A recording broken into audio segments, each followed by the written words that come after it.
Have you ever had a day where you just can't be bothered? Like, you know what needs to get done, but you just cannot find the motivation to actually do it.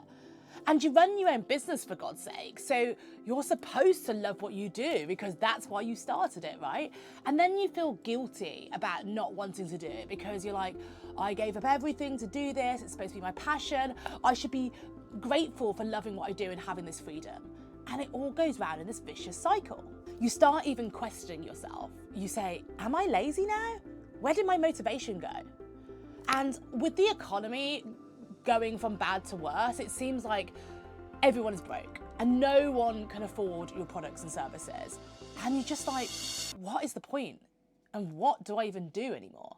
So what I realized after speaking to so many entrepreneurs is that you are not the only one that feels this way. There are so many people who feel so deflated right now, so negative about the way the world is, and just they have no motivation whatsoever. But what if I told you that motivation isn't what you think it is, and actually chasing it is what's making you feel stuck? Stick around and I'm going to explain what I mean in this video.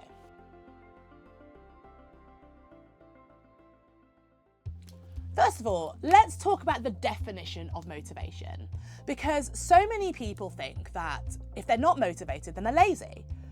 But motivation is the desire or willingness to do something. And let's think about it.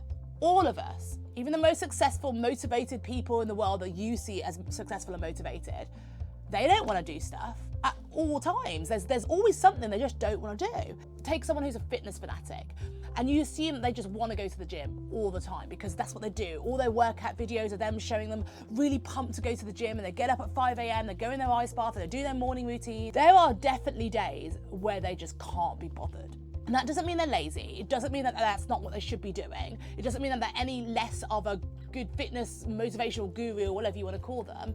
It's just that motivation is fleeting. It's an emotion and not a plan. So you chasing motivation and trying to find motivation is much like you chasing happiness and trying to find happiness. And don't get me wrong, there are a lot of people doing that too. But there's not a formula for happiness, right? There are things that add up, and there's a whole bigger picture that contributes to happiness. But once again, happiness is a fleeting emotion, just like motivation. So a lot of people would appreciate that if I say there's a recipe for happiness, you'd think that's a little bit silly. But lots of people believe there's a recipe for motivation because there are so many motivational videos out there that tell you that there are processes to get you motivated. If you want success, you've got to put in the work. And if that means never seeing your kids again, so be it. But it's the same thing, it's just a fleeting emotion. And understanding this is a first step to helping you try to counteract some of those negative feelings you've got around you feeling unmotivated. But let's take a look at why you're feeling this way. First of all, what have you done today? Now, I'm going to hazard a guess that what you've done is you've scrolled through social media, you've consumed a bunch of content, and you've seen so many entrepreneurs out there who are just crushing it. Now, we are completely bombarded with dopamine-fueled content. It's hustle culture, it's 10xing stuff, it's all the highlight reels of everyone's life. You may not actually be unmotivated, you may just be exhausted.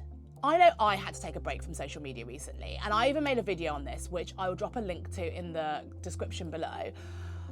But I needed to take that social media detox because I was consuming this content and it was really negatively impacting my life. Now, I have this thing I call comparanoia, and obviously it's a made up word, but I feel like it describes how people feel when they are absorbing this content on social media. We have this natural thing where we compare ourselves to other people. And it's usually this upward comparison. So we're like, oh, this person's doing so much better. I wish I had that thing. I wish I was in Bali. And you're just constantly comparing yourself to other people. And you look at them and you think, why have they achieved so much more than I have? And what you've got to realize, first of all, is that a lot of what you're seeing is just completely fake. So you're absorbing the content and you're comparing yourself to things that just don't even exist.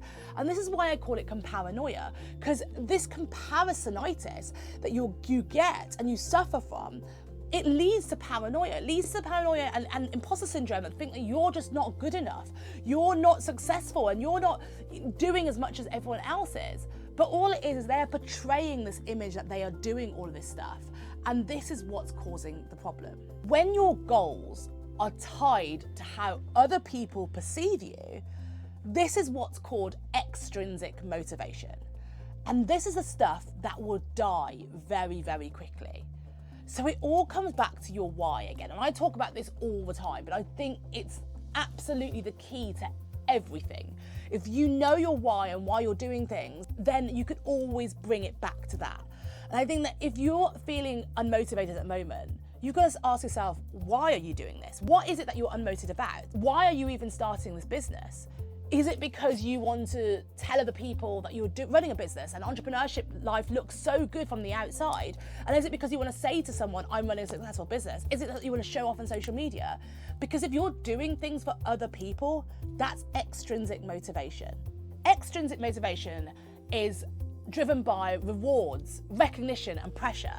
So it's the stuff that drives you to be like, I must post on social media. I have to keep up with this content because other people are doing it. I must show other people what I'm up to. That's extrinsic motivation. On the other hand, intrinsic motivation is like internal values and purpose and curiosity. And so that's the stuff that lies within. And there's a very big difference between the two. Now, I know I've recommended previously a book by Dan Pink called Drive, but this book is absolutely brilliant for explaining the difference between extrinsic and intrinsic motivation. And essentially, if you are relying on extrinsic motivation, this is why you don't feel motivated, because you are not doing things for the internal purpose. Your intrinsic motivation is way more powerful and way more sustainable because it doesn't rely on anyone's likes or engagements or any external factors at play. It's all about your purpose. So let's have a think about it. Is it you're struggling in your business at the moment? Let's go all the way back to the question, why did you start your business? Did you start it because you were trying to escape a job? Did founder life look really glamorous and really fun and you wanted to be able to post stuff on social media? Did someone tell you that actually you get way more work-life balance and more freedom as a founder and you heard that from someone else? Did you create a product or service because you saw a problem that really needed to be solved, that it was important to you? Because these are very, very different reasons.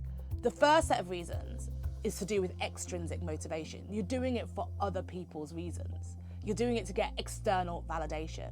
Whereas the latter is intrinsic motivation, and it's the real thing that fuels you from within. There's a very, very big difference. So if you started a business because of the first ones, then you may need to go back to the drawing board and think about what you really, really, really want. Because running a business is hard. And if you're not doing it for the right reasons, you will always struggle. But if it's the latter, then let's talk about how you can get that motivation back. And let's tap into why you're feeling the way you are. I think that a lot of people get worried that they are lazy. I know that I've been there and I'm like, oh, if I don't feel motivated, it's just I'm lazy now. So I think one of the first things that I did was learning how to reframe laziness. So when I feel like, oh, am I lazy? I'm like, no, I'm not lazy. I'm just misaligned. I'm not aligned with what I should be doing right now. Going back to your why and your purpose and your values, the reason why I don't feel like doing those things is because they do not align with my values. And if I start to feel like, why am I just not bothered? I can't be bothered to do work anymore. But that's not it. You have to reframe that to, I just don't see this as being meaningful anymore. And why isn't it meaningful? Because it's not fulfilling your purpose. So once again, it all comes back down to your external values, your why, and your purpose. Remember that you are not a machine. You're human. Not lazy, you're just tired, you're distracted, and you're uninspired. So how do we actually snap out of this lull in motivation? I'm gonna give you 5 quick tips that I have picked to help you kind of get back to feeling motivated and loving your business again. So number 1, I believe we should actually focus more on discipline rather than motivation. Now, I think so many people talk about motivation, but see it as like motivation is what's get the engine started, but discipline is what keeps the wheels turning. So yes, you get the motivation to start, but then how do you keep going? And as I said, motivation is fleeting. So you're going to keep on get bits of motivation here and there. But if you learn discipline, then you'll be able to keep on going even when the motivation disappears for a little bit, because you will always have that discipline to keep going. And how do you get that discipline? Number 2, focus on systems and habits instead. Don't wait for motivation to strike. Instead, build routines and habits that remove the friction. I believe that it should all be about enjoying the journey, the process. And I think like if you have really good systems and habits in place, that's what helps you build disciplines. Now, again, a massive book that everyone recommends is Atomic Habits by James Clear. Absolutely great at helping you do this. And if you've never read it, absolutely go get it. If you've read it, read it again. I read it every single year. And I think like, you know, if you build the right processes in place, that will help you build up the discipline. And if you start to enjoy the journey, rather than just trying to get the results, then I think that's what actually changes things and you get the discipline. Because if you're just focusing on this one goal and you're just trying to get there, then when you get there, it's often anticlimactic. But I believe that actually if you enjoy the journey and the process, then it will become less challenging and you won't require as much motivation because you actually just enjoy doing the thing. Number 3 is so important. It's thinking about your environment and your energy. Now, I feel like I underestimated this one a lot. And how you think about things, how you approach things, how you treat your own body is really, really going to naturally impact your mindset. So where are you working? Is it distracting? Like if you've got all these things going on, then you're never going to feel motivated because you're going to be distracted by other things. Now, I think that like often motivation strikes when you're so clear on that one thing. So think about your environment and think about your energy. You're also not going to feel motivated if you're tired and you're drained of energy. So think about the things that are draining your energy. Go back and think about doing more like energy fueled activities rather than energy draining activities, and try to do those big tasks when you have your maximum energy with you. The 4th one is about clarity. So I believe that the more your work is aligned with your internal values, the more motivation will occur naturally. Like I said before, I think that if you are extrinsically motivated and you're doing things for other reasons, then you're less likely going to want to keep doing that. You're going to require external validation to be able to keep fueling you to do this.